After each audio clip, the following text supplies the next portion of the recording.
मैं एक prelims master class की सीरीज़ स्टार्ट कर रहा हूँ जिसमें कि प्रीलिम्स के बहुत इंपॉर्टेंट चीज़ें अपन पढ़ेंगे। जैसे कि आपको पीवाईक्यू कहाँ से सॉल्व करने हैं, किस तरीके से सॉल्व करने हैं, क्या वेरियस ट्रिक्स और ट्रिक्स होते हैं जो आप यूज़ कर सकते हैं पीवाईक्यू सॉल्व करते समय। जैसे कि बहुत सारी कोचिंगों में बताया जाता है, आप इसकी अलग सेपरेट कोचिंग ही होने लगी है आजकल कि आप किस तरीके से क्वेश्चन सॉल्व करें, क्या-क्या मैनूवर्स, क्या-क्या तरीके आप लगा सकते हैं क्वेश्चन सॉल्व करने के। इसके अलावा इस सीरीज़ में हम लोग सिर्फ ये नहीं देखेंगे कि कैसे टिप्स और ट्रिक्स लगाएं, सिर्फ स्ट्रेटजी के बारे में बात नहीं करेंगे, सिर्फ रिवीजन के बारे में बात नहीं करेंगे। ये भी अपन देखेंगे कि किस तरीके से पीटी 365 पढ़नी है, मैं आपको पढ़ा के ही बताऊंगा। किस तरीके से आप हिस्ट्री की टाइमलाइन याद कर सकते हैं, वो मैं टाइमलाइन आपको पूरी एक रेडीमेड टाइमलाइन दे दूंगा। और वो टाइमलाइन एक आर्टिफिशियल नहीं होगी जैसा कि किताबों में या कोचिंग की बुक्स में दिया रहता है। वो एकदम एग्जाम ओरिएंटेड होगी, जिससे आप पढ़ेंगे तो आपको एग्जाम में फायदा होगा, प्रीलिम्स के एग्जाम में and also in the future mains के एग्जाम में। सबसे पहले स्टार्ट करते हैं अपन पीवाईक्यू से। This is one of the most important thing in UPSC prelims. सबसे जरूरी चीज आप किसी से भी पूछिए, यही कहेगा कि पीवाईक्यू लगा के जाइए। तो सबसे पहला सवाल उठता है हाउ, किस तरीके से आप पीवाईक्यू लगाएं। मेरा जो 2020 का अटेम्प्ट था 2020 का अटेम्प्ट था जिसमें कि मेरा प्रीलिम्स में सिलेक्शन नहीं हुआ था। मैंने इस साल तैयारी भी कम की थी, 7-8 महीने की थी, बट प्रीलिम्स में ना होने की एक बड़ी वजह ये थी कि मैंने पीवाईक्यू नहीं लगाए थे, या लगाए भी थे तो बहुत हैफाजार्ड लगाए थे।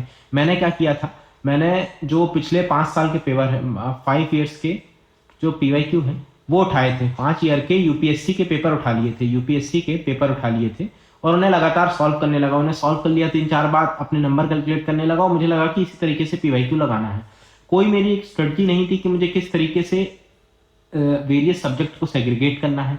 जैसे कि सब्जेक्ट जो ब्रॉड ब्रॉड सब्जेक्ट क्या क्या होते हैं, history, polity, environment, economy, science and tech, IR, ये सब ब्रॉड सब्जेक्ट होते हैं। इनके अंदर फर्दर सब सब्जेक्ट आ जाते हैं, जैसे कि साइंस एंड टेक में फर्दर सब सब्जेक्ट आ जाते हैं कि आपका बायोटेक्नोलॉजी आ जाएगा, हेल्थ आ जाएगा, स्पेस आ जाएगा, और भी अलग अलग तरीके के सब्जेक्ट मतलब सब टॉपिक आ जाते हैं। इसी तरह पॉलिटी में अलग सब टॉपिक दिए हैं, जैसे कि आप लक्ष्मीकांत में देखेंगे तो यूनिट दी रहती है, parliament and state legislature, president and governor, इस टाइप का दिया रहता है।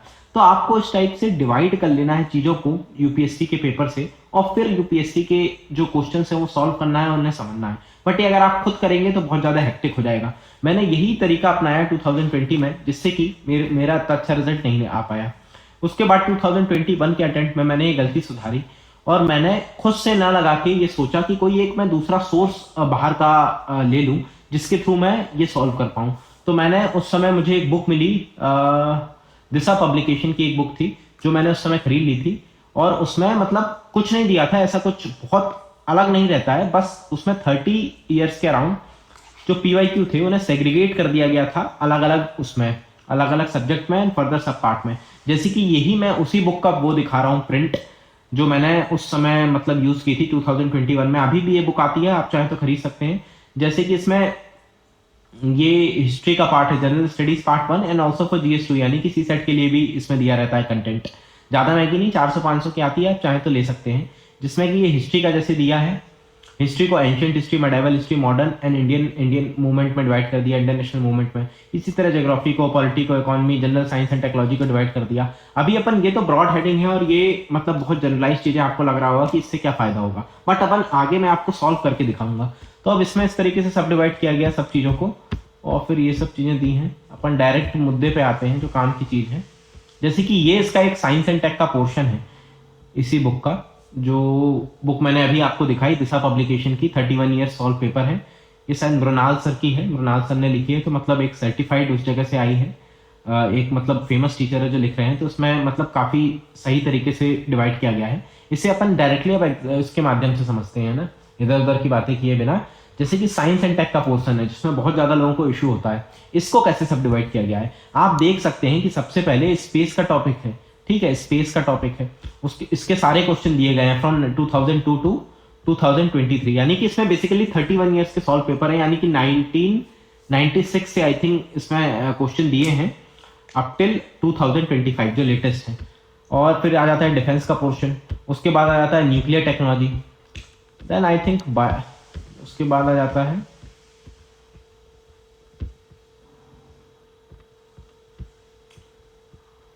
कंप्यूटर एंड मॉडर्न फिजिक्स, और उसके बीच में अपन ने देखा होगा बायोटेक्नोलॉजी अपन ने छोड़ दिया था। मतलब इससे सब डिवाइड किए गए, जैसे कि 1996 में कौन सा क्वेश्चन आया था, इससे लेके अभी लेटेस्ट 2025 तक आया था। इससे फायदा क्या हुआ?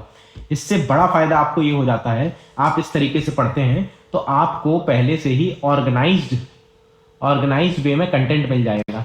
आप अगर जो पीवाईक्यू डायरेक्ट उठा के लगाएंगे तो वो ऑर्गेनाइज्ड वे में नहीं होगा। इसको अपन को ऑर्गेनाइज्ड वे में खुद करने में बहुत टाइम लगेगा, इसीलिए आप बुक का किसी दूसरे सोर्स का यूज करिए, जैसे कि मैंने इस बुक का यूज किया था, जिसमें कि आपको ऑर्गेनाइज्ड वे में कंटेंट मिल गया। जैसे कि साइंस एंड टेक का आपको कंटेंट एक जगह मिल गया, आप साइंस एंड टेक को फर्दर मल्टीपल सब पार्ट्स में डिवाइड कर दिया गया, जिससे कि आप जब वो सब पार्ट पढ़े तो उसके क्वेश्चन लगा पाए। जैसे कि सपोज आप स्पेस का सेक्शन पढ़ रहे हैं पीटी 365 में, या उसका करंट पढ़ रहे हैं, या कुछ भी पढ़ रहे हैं, या मतलब स्टैटिक पढ़ रहे हैं, उसके बाद आप उसके क्वेश्चन लगाइए और देखिए कि क्या आया था। आप ये देखिए कि पिछले 30 इयर्स में तो लगभग सब कुछ कवर हो जाएगा। उसमें ऐसे कौन से क्वेश्चन आए थे जो पीटी में नहीं दिए हैं। अगर आपको कुछ एक्स्ट्रा कंटेंट मिल रहा है तो उसे लिख लीजिए। किस तरीके से करना है अपन आगे देखते हैं। जैसे कि ये स्पेस का है, और आपको एक और तरीका बता देता हूं कि जब भी आप मूव करें सॉल्व करने के लिए तो बैकवर्ड मूव करें, है ना। ऐसा नहीं होना चाहिए कि आप 1996 से आ रहे हैं 2025 तक। जो सबसे पहले आया है उसको सॉल्व करिए, बिकॉज ऐसा हो सकता है कि आपके पास अंत में इतना समय ना बचे, आप पूरा सॉल्व ना कर पाए, बिकॉज 30 ईयर्स बहुत ज्यादा समय होता है। बट अपन सॉल्व करके देखते हैं किस तरीके से सॉल्व करना है और किससे इस तरीके से आपको सीखना है इससे सॉल्व करते समय। विच of the following country has the own satellite navigation system. आप ये किसी भी साल की पीटी उठा के देखेंगे, इस साल की, पिछले साल की, किसी भी साल की, 2023 की देखेंगे, 22 की देखेंगे पीटी 365, तो आपको ये मिल जाएगा। उसमें क्या मिल जाएगा कि किस किस कंट्री का नेविगेशन सिस्टम होता है, उसका नाम भी मिल जाएगा। जैसे कि ऑस्ट्रेलिया का नहीं है, कनाडा का नहीं है, इजराइल का नहीं है, जापान का होता है QZSS। कुछ जिन लोगों ने पढ़ा होगा उन्हें पता भी होगा नेविगेशन सिस्टम। आई होप आपको पता हो उसका मतलब। अगर आपको नहीं पता, मतलब आपकी तैयारी, मतलब आपने अच्छे से पढ़ा नहीं है, अभी पीटी नहीं पढ़ी आपने। जो मेन कंटेंट है, जैसे कि जीपीएस होता है एक नेविगेशन सिस्टम, इंडिया का अपना नेविगेशन सिस्टम है, इसी तरह जापान का सिस्टम है, चाइना का नेविगेशन सिस्टम है, कुछ ही कंट्रीज इनका नेविगेशन सिस्टम है, बहुत ज्यादा का नहीं है, रशिया का है। तो जापान का नेविगेशन सिस्टम होता है। बहुत ईजी क्वेश्चन है जो कि पीटी में डायरेक्टली दिया रहता है। देन 22nd क्वेश्चन, ये एक इस टाइप का क्वेश्चन है जिसमें कि टर्मिनोलॉजी को डिफाइन करना है। जैसे कि ये क्या होते हैं, सेफिट्स क्या होते हैं, नेबुला क्या होता है, ये आप लोगों ने सुना होगा, पल्सर सुना होगा। ये स्टैटिक का पार्ट आ जाता है। स्टैटिक में बहुत सारे टर्म रहते हैं, जैसे कि एस्टेरॉइड बेल्ट क्या होती है, जो जैसे कि मून अपना एक नेचुरल सैटेलाइट है अर्थ का, बाकी जो प्लैनेट्स है उनका नेचुरल सैटेलाइट क्या है, ऊट क्लाउड क्या होता है, मीटियोर्स क्या होते हैं, मीटेराइट्स क्या होते हैं, ये सारी चीजें स्टैटिक का पार्ट बनाती हैं। मतलब एक वो बेस बनाता है जो आपको पता होना चाहिए। और वहीं पास ये दिखाया गया है, जैसे कि नेबुला बहुत लोगों को पता होगा, it's a star which brighten and dim periodically. तो नेबुला आपको, ज्यादातर लोगों को ये तो पता ही होगा कि स्टार से रिलेटेड होता है। Then similarly pulsar neutron star that are formed when massive sun run out of the fuel. तो नेबुला आपको पता होगा कि ज्यादातर लोगों को कि नेबुला एक डस्ट के क्लाउड को बोलते हैं, है ना, डस्ट के क्लाउड को नेबुला बोलते हैं। तो ये वाला आपका गलत हो जाएगा। तो इससे आपका एक तो ऑल 3 चला जाएगा।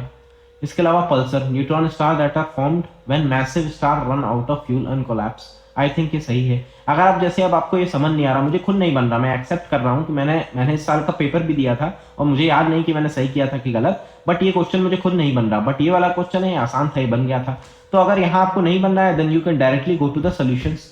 22nd क्वेश्चन का आप सोल्यूशन देख सकते हैं, एक्सप्लेनेशन जो दिया है ये है 22nd क्वेश्चन का।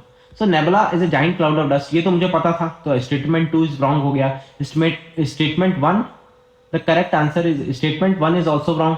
Cepheid variable stars are just stars which are visible to us from the earth that are many times larger than sun itself. Then pulsar are neutron star that are formed when massive star ran out of fuel and collapse. तो इसका मतलब आपको पता होना चाहिए। यहाँ explanation देने से फायदा क्या हो गया, अब आपको इसको अलग से गूगल भी नहीं करना है, अब आपको इसे अलग से ढूंढना भी नहीं है। आपको ने डायरेक्ट ये पढ़ा कि इसका मतलब क्या होता है, इसका मतलब क्या होता है, इसका मतलब क्या होता है, ये तीनों का मतलब आपने एक्सप्लेनेशन में पढ़ लिया और इसके या तो आप अलग से नोट्स बना लिए या फिर यही पास मार्क कर दिया। आइडियली आई विल एडवाइस कि अलग से नोट्स बनाइए, बिकॉज ये बुक बहुत मोटी रहेगी जो आप खरीदेंगे। Then 21st, the experiment which employ a trio of spacecraft flying in the formation in the shape of equilateral triangle that has sides of 1 million kilometre long. ये भी आप देखिए उस साल मैंने 2020 का भी पेपर दिया था, जिस साल मेरा सिलेक्शन नहीं हुआ था प्री में, तो ये भी मैंने गलत कर दिया था, कुछ भी मार्क कर दिया था, बट यहाँ मुझे पता नहीं था, तो इसलिए ये भी मैं कह रहा हूँ कि छोड़ दीजिए, इसे आप एक्सप्लेनेशन में देखिए। अब यहाँ पास आपको करना क्या है, एक्सप्लेनेशन में हो सकता है इतना डिटेल में ना दिया हो, आपको क्या करना है, आपको इनका मतलब पता होना चाहिए। Please remember the meaning of all these, ठीक है, इसको थोड़ा डिटेल में पढ़िए। डिटेल मतलब कुछ नहीं, आपको गूगल करना है, ये देखना है कि ये मिशन होता क्या है ना, मीनिंग पता होनी चाहिए आपको कि ये मिशन क्या है, इसका क्या मतलब था, कहाँ गया, कहाँ भेजी गई अपना जो सैटेलाइट्स वगैरह है, या कहाँ भेजा गया स्पेसक्राफ्ट, क्या इससे अपन यूज हो रहा है, क्या देखा जा रहा है, किस प्लेनेट के आसपास है। सिमिलरली इसमें आपको इन चारों में यही चीजें देखनी है, और आई कैन गारंटी यू अगले इस साल या अगले साल 3-4 साल में इससे आप देखेंगे ऐसा क्वेश्चन आएगा जिनमें कि इन चार में से कुछ ना कुछ ऑप्शन में दिया होगा, ऐसा ही होता है हमेशा, तो ये आपको देख लेना है। देन अगला क्वेश्चन, यहां मैं बहुत प्रैक्टिकल उसमें सॉल्व कर रहा हूं, मैं भी ऐसा कर सकता था कि आंसर देख ले सकता था, और मैंने देखे भी हैं, मुझे पता है कि इसके आंसर क्या है, मैंने एग्जाम ही दिया था उस साल, फिर भी मैं आपको एग्जाम एनवायरमेंट में आपके साथ कैसा होने वाला है उस हिसाब से सॉल्व करके दिखा रहा हूं, ठीक है। 20th क्वेश्चन दिया है, for the measurement estimation of which of the following satellite images remote sensing data is used. अब इस तरह का कोई भी क्वेश्चन आए खासकर साइंस एंड टेक में कि मतलब जिसमें आपको बहुत ब्रॉड चीज पूछी हो, यहाँ क्या पूछा गया है, फॉर द मेजरमेंट और estimation of which of the following satellite image और remote sensing data is use, मतलब सैटेलाइट इमेज किस किस चीज के मेजरमेंट के लिए यूज करते हैं, तो अब वो तो किसी भी चीज के मेजरमेंट के लिए यूज किया जा सकता है, जैसे कि chlorophyll content the vegetation of a specific location use किया जा सकता है। क्लोरोफिल कंटेंट से क्या मतलब है कि लीफ कितनी ग्रीन है, स्टेम कितनी ग्रीन है, ये देखने के लिए, तो ये तो इससे तो आप देख ही सकते हैं, सैटेलाइट से इमेज बनाइए और देख लीजिए। मतलब इस टाइप के क्वेश्चंस में ज्यादातर केस में answer all of the above होता है। यहां भी अपन देखते हैं green house gas emission from the rice paddies of a specific location, ये भी देख सकते हैं, land surface temperature of a specific location, ये भी देख सकते हैं, तो इसका आंसर हो जाएगा ऑल 3। ये कॉमन सेंस का क्वेश्चन है ना। इस तरह के क्वेश्चन साइंस एंड टेक में हर साल 2 से 3 इस तरह के क्वेश्चन आते हैं जिसमें कि answer all of the above होता है। बहुत जनरलाइज चीज दी रहेगी, बहुत ब्रॉड चीज दी रहेगी। इसमें पूछा ये है, अगेन मैं रिपीट कर रहा हूं, कि सैटेलाइट इमेजरी को यूज करके आप क्या क्या चीजें मेजर कर सकते हैं, तो कुछ भी मेजर कर सकते हैं सैटेलाइट इमेजरी से, आपको सब कुछ दिख जाएगा। तो प्रैक्टिकली स्पीकिंग मतलब एक आप थियोरेटिकल वे में सोचें तो हर चीज मेजर कर सकते हैं। Then अगला क्वेश्चन आ जाता है, which with reference to the Indian satellite launch vehicle consider the following statement. PSLV, अब ये 2 लॉन्च व्हीकल जो हर साल दिए रहते हैं, ये दिया रहता है पीटी 365 में, लेकिन बहुत समय ऐसा दिया रहता है कि अपन बस पढ़ के आगे बढ़ जाते हैं, बस अपन ये इसका फुल फॉर्म देख लेते हैं कि पोलर सिंक्रोनस लॉन्च व्हीकल है, ठीक है, जियो सिंक्रोनस लॉन्च व्हीकल, इसके बाद इसकी डिटेल नहीं देखते हैं। डिटेल से मेरा मतलब ये नहीं है कि कितना भारी पेलोड ले जा सकता है लो अर्थ ऑर्बिट में, हाई अर्थ ऑर्बिट में, ये सब दिया रहता है पीटी में, ये सब आप पढ़ते भी हैं, बट आपको याद नहीं होता और उनको याद करने की जरूरत भी नहीं है। याद आपको क्या करना है, आपने लॉन्च व्हीकल देखे तो आपको एक अलग से नोट्स में अपने बना लेना है कि how many types of launch vehicle are there, क्या सिग्निफिकेंस है, क्या मतलब है इसका। लॉन्च व्हीकल में सबसे ज्यादा इंपॉर्टेंट होते हैं स्टेजेस उसके, कि कौन से स्टेज जो उसका वो होता है, कितने स्टेज का वो मतलब वो लॉन्च व्हीकल है। इसके अलावा लॉन्च व्हीकल में इसके अलावा आपको जब आप पीटी पढ़ेंगे तो आपको ये यहाँ मैं पहले ही दिखा देता हूँ, आपको यहाँ ऑर्बिट्स देखने को मिलेंगे, है ना, बहुत सारे ऑर्बिट देखने को मिलेंगे कि लो अर्थ ऑर्बिट क्या होता है, जियोसिंक्रोनस ऑर्बिट क्या होता है, पोलर ऑर्बिट क्या होता है। तो इन ऑर्बिट का मतलब आपको पता होना चाहिए, आपको रटना नहीं चाहिए, आप एक नोट्स बनाइए और इसका मतलब समझिए। अगर आपको ये पता होता तो ये क्वेश्चन बन जाता। देखते हैं अपन क्वेश्चन क्या है। PSLV launch vehicle PSLV launched the satellite useful for the Earth resource monitoring, while GSLV designed mainly for launch communication satellite। ये सही है, अगर आपने पढ़ा होता पीटी में डायरेक्टली ये दिया हुआ है। इसके अलावा satellite launch by PSLV appear to remain permanently fixed in a same position in the sky as viewed from the particular location. ये गलत है, ऐसा क्यों? अब देखिए, कोई भी satellite if it remains in the permanently fixed position, same position in the sky as viewed from the particular location of earth, तो इसे क्या बोलते हैं? इसे बोलते हैं जियो स्टेशनरी ऑर्बिट। यानी कि सैटेलाइट एक ही जगह पे अपन को दिख रही है, अर्थ से अगर अपन देख रहे हैं तो वो कब दिखेगी? जब वो जियो स्टेशनरी ऑर्बिट में है।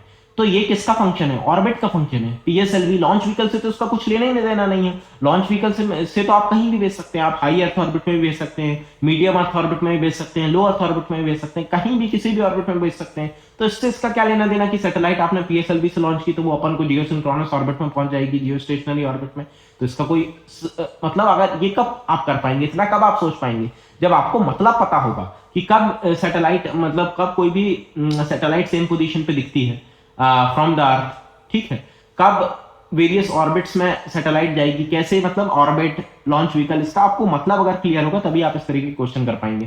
देन ये बहुत सिंपल और इंपॉर्टेंट चीज है, GSLV MK3 is a 4 stage launch vehicle. गलत, ये पहले ही गलत हो गया, मैंने कहा था स्टेजेस पता होने चाहिए आपको, ये 3 स्टेजेस होता है और ये तो इसमें बहुत फेमस हर जगह दिया ही रहता है कि इसमें क्रायोजेनिक इंजन का यूज होता है, तो क्रायोजेनिक भी यहाँ नहीं लिखा है।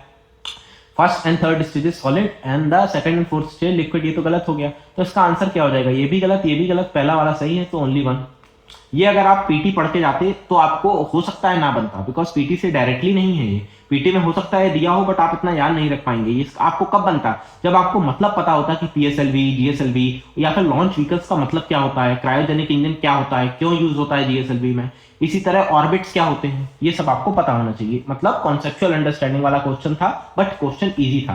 देन अगला क्वेश्चन है IRNSS, ये बहुत इजी क्वेश्चन है, 2018 में आया था, इसके इस साल भी, उसके पहले भी, बाद भी, जब भी ये मतलब हर साल ये पीटी में दिया ही रहता है। करंट का बहुत इंपॉर्टेंट टॉपिक है ये, और ये आगे भी आ सकता है बट ये बहुत सिंपल में आएगा बिकॉज ये डायरेक्टली हर जगह दिया रहता है। जैसे कि IRNS has 3 stages, 3 satellite in geostationary and 4 satellite in geosynchronous, ये सही है। IRNS covers the entire India and about, ये इतना किलोमीटर, ये गलत है, 1500 किलोमीटर को, स्क्वायर किलोमीटर को कवर करता है। अब यहाँ मैंने आपको पहली टिप दी थी, पहला मंत्र दिया था कि इस तरह का क्वेश्चन आ रहा है तो all of the above mark कर देना है। अब दूसरा मंत्र मैं दे रहा हूं कि अगर इस तरह का कोई डाटा दिया हो, जैसे कि यहाँ डाटा दिया है, ज्यादातर 99% केस में जो नंबर डाटा देते हैं ना, ये गलत होता है यूपीएससी में, बट यहाँ आपको डाटा के बेसिस पे नहीं करना। आई होप ये आपने पढ़ा हो और आपको पता हो कि कितने किलोमीटर को कवर करता है। India will have its own satellite navigation system with full global coverage by middle of 2019, ठीक है। तो ये दूसरा वाला गलत हो गया, दूसरे वाला से गलत से ये गलत हो गया, ये गलत हो गया, मतलब दूसरा वाला ये आपको पता नहीं है, तीसरा वाला आपको पता नहीं है, तो दूसरा गलत हो गया, तो ये गलत हो गया, ये गलत हो गया, और पहला आपको पता है कि सही है तो पहला आंसर हो जाएगा, मतलब ये तीसरा भी गलत ही है ना। अब ये 17th, ये भी कॉन्सेप्चुअल क्वेश्चन है। अगर आप पीटी पढ़ रहे हैं या बेसिक अंडरस्टैंडिंग है तो ये वर्ड हमेशा यूज होते हैं। स्ट्रिंग थ्योरी क्या है, आपने बिग बैंग थ्योरी देखी होगी शेल्डन वाली, तो उसमें भी स्ट्रिंग थ्योरी का यूज किया गया है। तो बिग बैंग थ्योरी नाम ही है उसका। स्ट्रिंग थ्योरी किससे रिलेटेड है, मतलब यूनिवर्स की स्टडी वगैरह से, इवेंट हॉरिजन, सिंगुलैरिटी, ये सब ब्लैक होल्स में आप पढ़ते हैं, standard model of particle physics, ये सब पढ़ा जाता है। So basically they are related to the observation and understanding of the universe, ये हो जाएगा इसका आंसर। अब यहाँ आपको करना क्या है, आपने पढ़ लिया, आप इससे आगे बढ़ गए, आपने क्वेश्चन सॉल्व किया, ये बुक यूज की, आपने स्पेस का सेक्शन पढ़ा फ्रॉम पीटी 365, आपने ये वाली बुक उठाई, आपने स्पेस का सेक्शन खोला, आपने ये क्वेश्चन सॉल्व करना स्टार्ट कर दिया, आपको सपोज आपने अच्छे से पढ़ी थी, आपको इसका आंसर आ गया, आप आगे बढ़ गए। ऐसा नहीं करना है। Please understand the meaning of event horizon, please understand the meaning of singularity, string theory क्या होती है, standard model of particle physics क्या है, इसके अलावा कोई और मॉडल होते हैं क्या, ये सब आपको पढ़ लेना है, अपने नोट्स में इंक्लूड करना है, बिकॉज अगला क्वेश्चन इन्हीं से रिलेटेड आने वाला है। इन प्रोजेक्ट लून, ये बहुत न्यूज में था उस समय 2016 के समय, ठीक है, वायरलेस कम्युनिकेशन टेक्नोलॉजी से रिलेटेड है। देन ये सब इजी क्वेश्चन में आ जाते हैं। अपार्ट फ्रॉम दिस क्वेश्चन, ये थोड़ा कॉन्सेप्चुअल है। कौन सा question, apart from 22nd and this 21st, इन दोनों क्वेश्चनों को छोड़ दें तो बाकी ज्यादातर क्वेश्चन इजी क्वेश्चंस में आते हैं, because if you have read PT 65 of that year and if you have read the static portion, if you have understood and if you have solved the PYQ, आपने कोई भी चीज पढ़ी, current पढ़ा, static पढ़ा, उसके बाद अगर आप PYQ उस पर्टिकुलर सेक्शन को सॉल्व कर रहे हैं तो आपका अच्छा काम हो जाएगा। इसी तरीके से बहुत सारे क्वेश्चन दिए हैं। मंगलयान बहुत ज्यादा न्यूज में रहता था, इसके अलावा एस्ट्रोसेट ये भी बहुत न्यूज में है, ये भी क्वेश्चन आप सॉल्व कर सकते हैं। आप इस वीडियो को पॉज करके सॉल्व करने की कोशिश कीजिए। With reference to the AstroSat, the astronomical observatory launched by India, which of the following statement are correct? Other than US and Russia, India is the only country to have launched a similar observatory in the space. ये तो छोड़ दीजिए, इसका मैं reason बताऊंगा आपको। दूसरा देखिए, Astrosat is 2000 kg satellite placed in the orbit at 1650 kilometre. अभी मैंने क्या बताया था, अगर कहीं भी फिगर डाटा दिया हो, जैसा कि यहाँ पास दिया है जब फिगर और डाटा, तो ये गलत होता है। यहाँ भी इतना फिगर और डाटा दिया है तो ये गलत हो जाएगा। और पहला वाला कॉमन सेंस, अभी मैं आपको 3 तरीके बता चुका हूँ। पहला मैंने आपको बताया ये ऑल अबव द अबव वाला, दूसरा बताया ये नंबर वाला तरीका, तीसरा मैं यहाँ तरीका आपको बता रहा हूँ कि कॉमन सेंस वाला तरीका। कॉमन सेंस का क्या मतलब है, other than USA and Russia, India is the only country to have launched a similar observatory into the space. ये सही हो सकता है क्या? चाइना है इंडिया से जो ज्यादा डेवलप्ड है स्पेस वाले मैटर में, यूरोपियन यूनियन है वो ज्यादा डेवलप्ड है, तो अब India, how can be India third country? मतलब यहाँ आप गेस कर सकते हैं कि इसके इंडिया के पहले अगर यूएस ने किया है, रशिया ने किया है, तो एटलीस्ट चाइना ने तो किया ही होगा, यूरोपियन यूनियन के कुछ देशों ने तो किया ही होगा। आप ये इतना सोच सकते हैं बिकॉज उनका स्पेस प्रोग्राम कंपेरेटिवली ज्यादा डेवलप्ड है। So other than USA, Russia, India the only country to allow the solar observatory, ये गलत हो जाएगा।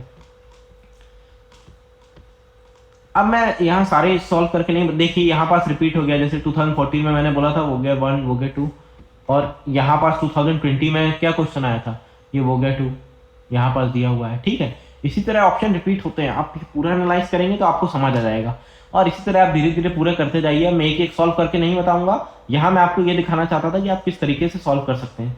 सो आपका तरीका आप क्या होना चाहिए, what should be your strategy, read the static part, read the current part, read the static, read the current, followed by reading of, followed by solving of PYQ. And how to solve PYQ? Solve the PYQ in this way. एक particular subject के उठाइए, एक particular उस area के उठाइए, जैसे कि space एक एरिया है साइंस एंड टेक में जो सबको पता है, उसका सॉल्व करिए। और अगर आप ये उठाना चाहते हैं तो इस तरीके की आप बुकें खरीद सकते हैं, जैसे कि ये एक बुक है, ये मैं इसलिए आपको बता रहा हूं बिकॉज ये मैंने पर्सनली यूज की थी, इसके अलावा कोई मेरा वो मोटिव नहीं है। और तो आपको ये मैं बता रहा था, इसी तरह इसमें सबके दिए हैं, साथ में सोल्यूशन भी दिए हैं। ये मैंने साइंस एंड टेक वाला पोर्शन उठाया बिकॉज बच्चों को इसमें ज्यादा इशू रहता है।